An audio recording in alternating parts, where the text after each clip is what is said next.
مسئلہ آتا ہے نا، یہ مسئلہ بڑا گمبھیر ہے اور سمجھنے والا مسئلہ ہے۔ وہ مسئلہ یہ ہے کہ جس عورت کے 2 بچے جڑوے پیدا ہو گئے، اب کیا حکم ہوگا کہ جناب علی اس پہلے جناب علی بچے کے بعد نفاس کا خون ہوگا یا دوسرے بچے کے بعد نفاس کا خون ہوگا؟ اب اس میں جناب علی بحث کرتے ہیں علماء کرام۔ مسئلہ نمبر 8 ہے کہ جس عورت کے 2 بچے پیدا ہوئے ہوں جڑواں، اور دونوں کے درمیان جناب علی 6 مہینے سے کم زمانہ کا فاصلہ ہے، تو پہلا ہی بچہ جو پیدا ہوا ہے نا، پہلا بچے پیدا ہونے کے بعد سے ہی نفاس کا خون ہی سمجھا جائے گا۔ پہلے بچے کے بعد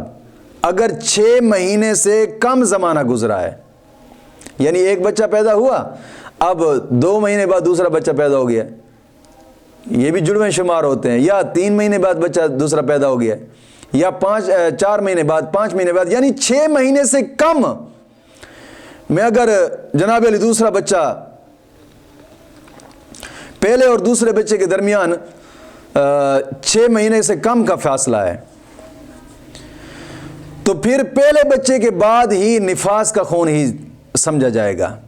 کہ نفاس ہی ہے۔ اگر دوسرا بچہ 40 دن کے اندر پیدا ہو گیا ہے، پہلا بچہ پیدا ہوا اور دوسرا 40 دن کے اندر بچہ پیدا ہو گیا ہے، تو اب جو خون آیا ہے نا، پہلے بچے سے جناب علی خون شمار کیا جائے گا، پہلے بچے سے لے کر 40 دن تک یہ خون نفاس کا ہے، اور بقایا جو خون ہے وہ استحاضہ کا ہے۔ اسی طرح اگر 40 دن کے بعد بچہ پیدا ہوا ہے، بلکہ 40 دن کے اندر پیدا نہیں ہوا، 40 دن کے بعد پیدا ہوا ہے، 2 مہینے ہوئے ہیں یا 50 دن ہوئے ہیں یا 55 دن ہوئے ہیں، یعنی 40 دن کے بعد جو بچہ پیدا ہوا ہے، اب اس پچھلے بچے کے بعد جو خون آیا ہے نا، وہ استحاضہ ہے، نفاس نہیں ہے، وہ استحاضہ ہے، نفاس نہیں ہے۔ اب جو خون آئے گا یہ نفاس کا ہوگا۔ اگر دوسرے بچے کے پیدا ہونے کے بعد پھر بھی اس عورت کو جناب علی نہانے کا حکم ہے، نہا کر یہ نماز پڑھتی جائے گی، یہی احتیاط علماء کرام لکھتے ہیں۔ اور آگے مسئلہ یہ ہے کہ جس عورت کے 3 بچے پیدا ہو، کیونکہ پہلا مسئلہ تو ہے جس عورت کے 2 بچے پیدا ہوئے ہیں جڑواں، اب ہے کہ جس عورت کے 3 بچے پیدا ہوئے ہیں جڑواں، 3 بچے پیدا ہوئے ہیں، تو پہلے اور دوسرے بچے کے درمیان جناب علی 6 مہینے سے کم کا فاصلہ ہے، پہلے اور دوسرے کے بچے میں درمیان 6 مہینے سے کم کا فاصلہ ہے، یا اسی طرح دوسرے اور تیسرے کے درمیان 6 مہینے سے کم کا فاصلہ ہے۔ اگرچہ پہلے اور تیسرے بچے کے 6 مہینے کا فاصلہ ہے، پھر بھی نفاس پہلے ہی سے ہی شمار کیا جائے گا، یعنی پہلے بچے سے ہی نفاس ہی شمار کیا جائے گا۔ پھر اگر 40 دن کے اندر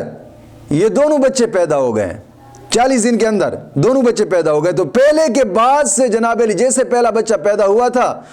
اس کے بعد سے نفاس کا خون ہی شمار کیا جائے گا 40 دن تک، نفاس کا خون۔ اگر 40 دن کے بعد پیدا ہوئے ہیں تو جناب علی ان کے بعد جو خون آئے گا نا، وہ استحاضہ کا ہے، مگر پھر بھی علماء کرام فرماتے ہیں کہ اس کے بعد ہی غسل کا حکم ہے کہ غسل کر کے وہ نماز پڑھے گی۔ اب آگے مسئلہ نمبر 10 یہ ہے کہ اگر دونوں بچوں میں 6 مہینے یا 6 مہینے سے زیادہ کا فاصلہ ہے، 6 مہینے یا 6 مہینے سے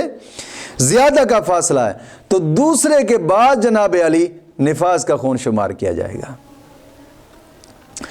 آگے مسئلہ نمبر 11 اس سبق کا یہ ہے کہ 40 دن کے اندر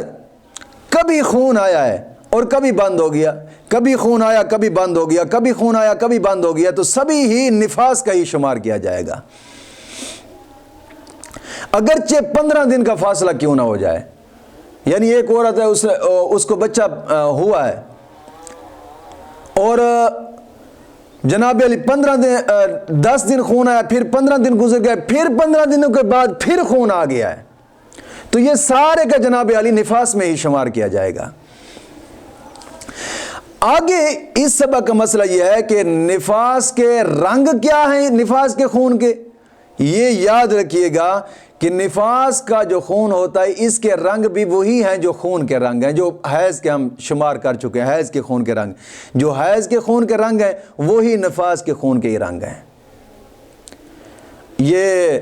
نفاس کا بیان جو ہے یہ مکمل ہو چکا ہے، اور آگے جو سبق ہم پڑھیں گے حیض اور نفاس کے متعلق احکام ہوں گے، وہ آگے والا سبق ہوگا. مولا کریم دین متین کی سمجھ عطا فرمائے.